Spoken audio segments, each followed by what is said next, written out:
যে দায়িত্ব আপনাকে গুরু দায়িত্ব দিয়েছে কতটা পালন করতে পারবেন আপনি এই বিধানসভা? এবং জয় নিশ্চিত আছে, এটা নিয়ে কোনো সন্দেহ নেই।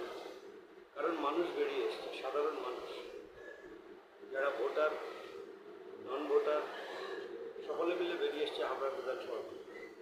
সেই কারণে আমি বললাম জয় নিশ্চিত আছে। যেহেতু 15 বছর ধরে এখানে যিনি বিধায়ক আছেন, প্রথম কথা তিনি কোনো কাজ তো করেনই, আর তিনি একটা ভয়ের বাতাবরণ, একটা সন্ত্রাসের বাতাবরণ এখানে তৈরি করে রেখেছে। সেই ভয় মুক্ত হয়েছে, সেই ভয় মানুষের মন থেকে কেটে দিয়েছে, যার জন্য মানুষ রাস্তায় নেমে আসছে। তার জন্য জয় নিশ্চিত আছে। যখন আপনি প্রচারে বেরোচ্ছেন তখন এখানকার মানুষ, এলাকার মানুষ আপনাকে কি বলছে, কি সমস্ত আপনি জেতার পরে প্রথম কাজ আপনার কী হবে? দেখুন, মানুষের দৈনন্দিন জীবন বলুন আর সামাজিক জীবন বলুন, সব দিক দিয়েই সমস্যা। প্রথম কাজ হবে হাবড়ার মানুষকে দিয়ে হাবড়ার যে যানজট, সেই যানজট থেকে মুক্তি দেওয়া বা মুক্তি পাওয়া। আর হাবড়া হসপিটালের যে পরিস্থিতি, তাতে প্রত্যন্ত গ্রাম থেকে মানুষ এখানে আসে চিকিৎসার জন্য।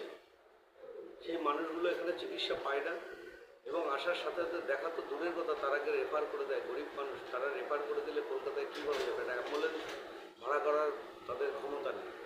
তো এইসব কাজগুলো এবং অনেক কাজ আছে, সেই কাজগুলো করা হবে এবং হাবড়ার মানুষকে নিয়েই করা হবে।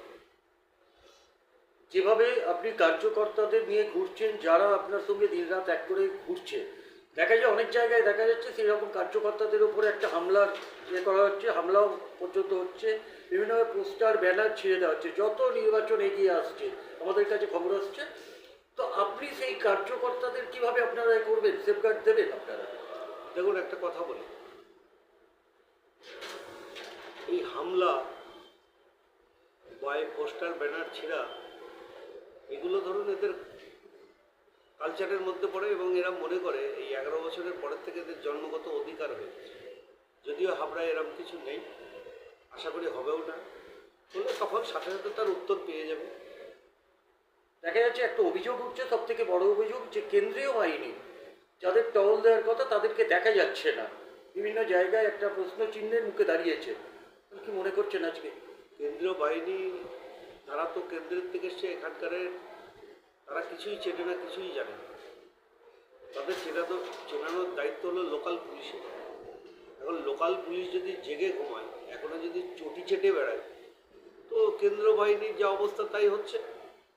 গ্রামগঞ্জে কোথাও তেমন কেন্দ্রীয় বাহিনী ঘোরা দেখতে পাবেন, কোনো বুথে কেন্দ্রীয় বাহিনী তেমন ঘুরতে দেখতে পাবেন, কারণ তাদেরকে বসিয়ে রাখা হয়েছে। আমি নির্বাচন কমিশনারকে এখান থেকে আবেদন করব যে আপনারা সব দিক দেখছেন, এটা ঠিকই আছে, সন্দেহ নেই, কিন্তু এইগুলো পাশাপাশি আপনাদের দেখার দায়িত্ব। কারণ পুলিশগুলো এখনও যারা আছে, অনেকেই তারা মনে করছে যে তাদের এই মমতা ব্যানার্জি তাদের সব।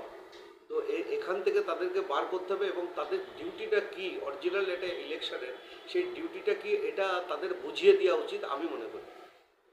আচ্ছা দাদা, হাওড়াবাসীতে কী বলবেন? দেখুন, হাবড়াবাসী আমার সাথে আছে, আগামী দিনেও থাকবে। আমিও হাবড়াবাসীর সাথে আছি, আগামী দিনেও থাকবে। আচ্ছা, আপনি যখন প্রচারে বেরোচ্ছেন, মূলত দেখা যাচ্ছে যে বিভিন্ন জায়গায় যারা প্রচারে বেরোচ্ছে সেখানে জয় শ্রীরাম ধ্বনি দেওয়া হচ্ছে, জয় শ্রীরাম না, জয় বাংলা ধ্বনি দেওয়া হচ্ছে। তো এই বাংলাদেশের লোকজনের, ইন্ডিয়ার লোকজন কোনোদিন ভারতবর্ষের লোকজন জয় বাংলা বলে? এরা বাংলাদেশি লোক। এই দেশের লোক হলে কখনো বলে? এই দেশের লোক বলবে জয় শ্রীরাম, ভগবান শ্রী রামচন্দ্রের নাম বলবে। যারা এসআইআর দেখা যাচ্ছে অনেক জনের নাম চাচা যাচ্ছে, ওই কোনো ইফেক্ট করবে? বিরোধীরা তো প্রশ্ন করছে। দেখুন, এই যে এসআইআর যে নামগুলো কাটা গেছে, বেছে বেছে হিন্দুদের নাম কাটা গেছে এবং বিজেপি ভোটারদের নাম কাটা গেছে, যারা সত্যিকারের এখানকারেরই মানুষ। এই যে কিছু চটিচাটা বিএলও যারা আছে, তারাই এই কাজগুলো করেছে, তারাই করেছে এই কাজগুলো। তো আমাদের নির্বাচন কমিশনের উপরে ভরসা, বিশ্বাস সবটাই আছে, নিশ্চয়ই তারা দেখবে এবং তারা নাম দেবে।